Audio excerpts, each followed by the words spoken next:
Արագածոտնի առաջին ատյանի դատարանում այսօր սկսվեց Արագածոտնի թեմի առաջնորդի և դիվանապետի դատավարությունը։ Մկրտիչ Սրբազան Պրոշյանը մեղադրվում է դեռ 2021 թվականի ընտրություններից առաջ հոգևորականներին ընդդիմադիրների հավաքներին հարկադրելու մեջ, իսկ դիվանապետ Տեր Գարեգին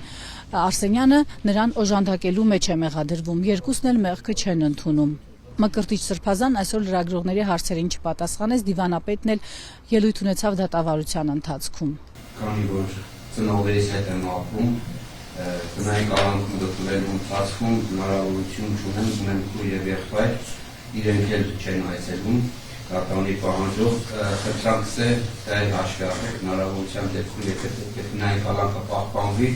գոնե հնարավորություն ընձեռել ծնողներիս այցելել քույրս եղբայրս և ինձ։ Դատախազը այսօր պահանջեց 3 ամսով երկարաձգել Մկրտիչ Սրբազանի կալանքը, իսկ Տեր Գարեգինի տնային կալանքը ևս երկարացնել 3 ամսով, սակայն դատարանը մասնակի բավարարեց դատախազի այս պահանջը, 1 ամսով երկարացրեց Մկրտիչ Սրբազանի կալանքը, իսկ մյուսի տնային կալանքը ևս երկարացրեց 1 ամսով։ Արձանագրում, որ գործում արդեն փաստական տեքստներ, որոնք բավարար են հիմնավորելու մեղադրանքի սույն փուլում,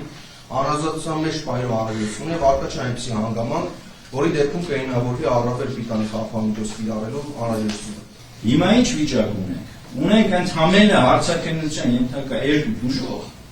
որոնց պետությունն ամբողջ ուժով պաշտպանում է։ Պաշտպանական միջոց է կիրառված։ Ուրիշ վկա չկա։ Բայց ասում են խոչընդոտ, երբ խոչընդոտել ոչինչ տեսնում։ Եվ ես գտնում եմ ոչ միայն կալանքի, այլև որևէ խափանման միջոցի կիրառման հիմք ես պահին վերացված է։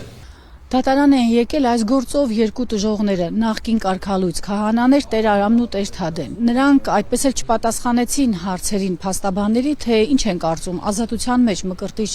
Սրբազանը ու Տեր Գարեգինը կազդեն իրենց վրա, փոխարենը ակտիվ ելույթներ ունեցան իրենց կարգալույցության մասին, շարունակում էին պնդել, որ դա անօրինական է, իրենք չեն ընդունում այդ որոշումները, նաև փաստաբանների հակադարձություններին էին պատասխանում, թե իրենք ժողովրդին են ծառայում, ոչ թե Նիկոլ Փաշինյանին կամ էլ կաթողիկոսին։ 100 օր հայ առաքելական սուրբ եկեղեցու քահանան ըստ ինձ առանց մեղքի զերծված է եկեղեցի մտնելու հնարավորությունից։ Զերծված ուղղակի իր եկեղեցում աղոթելու, պատարակ անելու, իր հոտի հետ շփվելու հնարավորությունից։ Մարդիկ, որոնք նույն եկեղեցու կանոնների համաձայն իրավունք չունեն այդպես ծիսակարգեր կատարել, դրում են անում են։ Նույն է, եթե փորձում եք պաշտպանել, հաշվի առեք հետևյալը, որ հազարավոր հավատացյալներ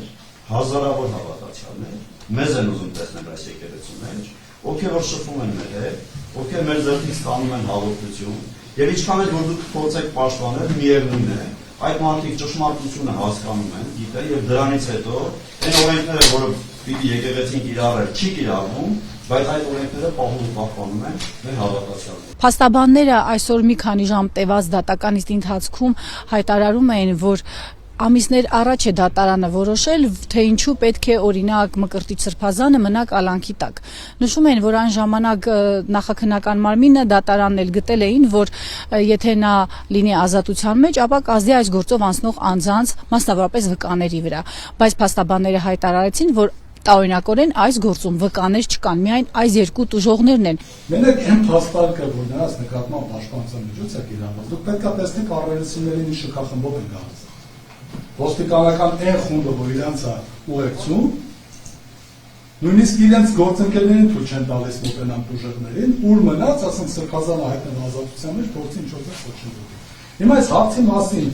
մեղադրող ինչ-որ բան ասել է, թե չէ։ Օրինակ ասելու է, որ գիտեք ինչ կա, չնայած որ պաշտպանության միջոցը կիրառված է,